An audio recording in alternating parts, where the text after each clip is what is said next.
क्योंकि बहू झूठ नहीं बोलती। सुधा और राकेश के 3 बेटे थे। शादी के बाद तीनों माँ बाप से दूर रहते और सिर्फ त्योहारों में आते। माँ जी, पिताजी, अगली बार आप लोग हमारे घर आइएगा।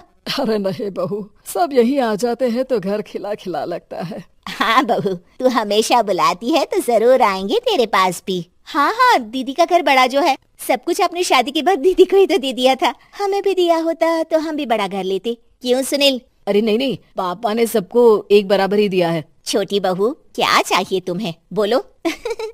वो आपके सोने की चेन वाली घड़ी है ना, वो अगर आप मुझे, तभी वहाँ मजली बहू भी आ जाती है। और मुझे ना आपका मंगलसूत्र, कितना लंबा, सुंदर और भारी भी है। अरे हाँ हाँ, तुम दोनों को ही दूंगी बहू, चिंता ना करो। चलो अब खाना लगाओ, खाना खाया जाए। सभी मिलकर खाना खाते हैं कि पड़ोसन आ जाती है।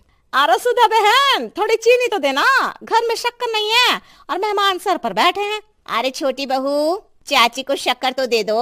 अरे मजली दीदी, आप दे दीजिए ना, मैं यहाँ कम आती हूँ तो मुझे पता ही नहीं है कि सासू माँ सारी चीजें कहाँ रखती है। और तुम मैं कौन सा यहाँ रोज शक्कर फाँकने के लिए आती हूँ, मुझे भी नहीं है पता। तभी बड़ी बहू हाथ में चीनी की कटोरी लेकर आती है। चाची, शक्कर आप लोगों का बड़ा सहारा है माँ जी और पिताजी को, वरना हम लोग तो यहाँ रहते ही नहीं। आप जैसे पड़ोसी हैं तो हम निश्चिंत है। और जीती रहे बहू, अब तो ये घर पड़ोस कम परिवार ज्यादा लगता है। सुधा अपनी बड़ी बहू को देखकर बहुत खुश रहा करती थी। वो उससे अक्सर घंटों बात भी किया करती, लेकिन दोनों दूसरी बहुओं का भी वो समझती थी कि शायद छोटी है, वक्त आने पर संभल जाएंगी। समय आ जाता है जब सभी को वापस जाना होता है।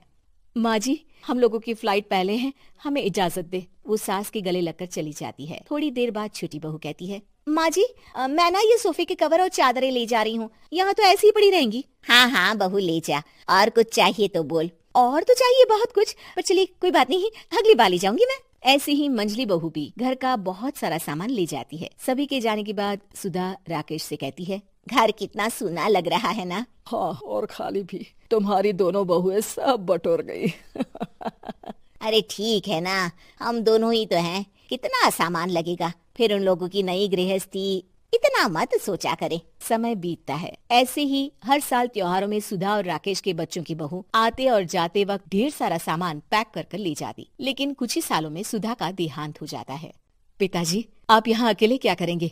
हम लोगों के साथ चलिए। अरे नहीं बहू, इस घर में सुधा की यादें हैं, मैं उसे नहीं छोड़ सकता हूँ। अब तुम लोगों की माँ नहीं रही। देख लो, वैसे तो मैंने उसके जीते जी सब कुछ दे दिया है, लेकिन कुछ उसका पर्सनल कीमती सामान था, जो ये है, ले लो। सामान में होती है एक घड़ी और एक मंगलसूत्र। माँ जी ने कहा था कि वो ये घड़ी मुझे देंगी। हाँ हाँ पिताजी, माँ ने सबके सामने ये घड़ी सरिता को देने के लिए कहा था। उठा लो सरिता माँ की घड़ी। अब क्या था, छोटी बहू फट से घड़ी उठा लेती है। और पिताजी, ये मंगलसूत्र तो माँ ने मुझे ही देने को कहा था, याद है ना? वो सभी की ओर इशारा करती है। तू भी ले ले ये हार बेटा, कोई बात नहीं। मंजली फटाक से हार उठा लेती है। ससुर बड़ी बहू की तरफ देखते हैं। तुझे क्या दूं बेटा? पिताजी, माँ ने एक चीज मेरे लिए भी रखी है।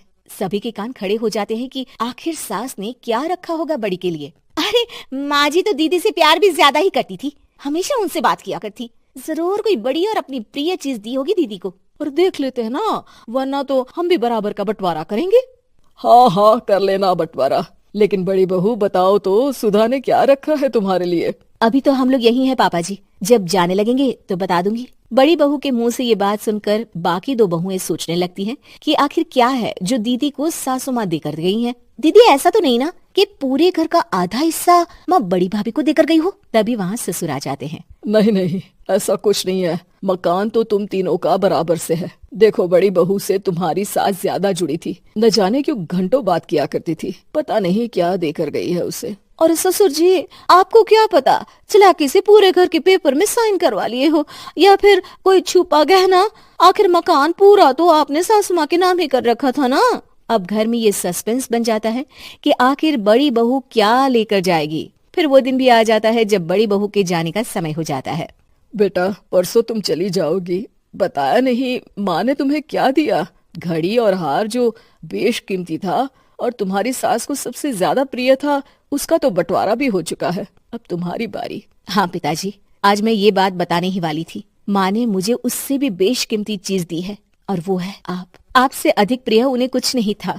माँ चाहती थी कि आप मेरे साथ रहें। चलिए पिताजी। बेटा, मेरे पास तो कोई पेंशन भी नहीं है और ना ही कोई प्रॉपर्टी। लेकिन आपके पास संस्कार है पिताजी, जो मेरे बच्चे आपसे लेंगे, तो आपको ले जाने पर स्वार्थ ही है मेरा। चलिए ना पापा।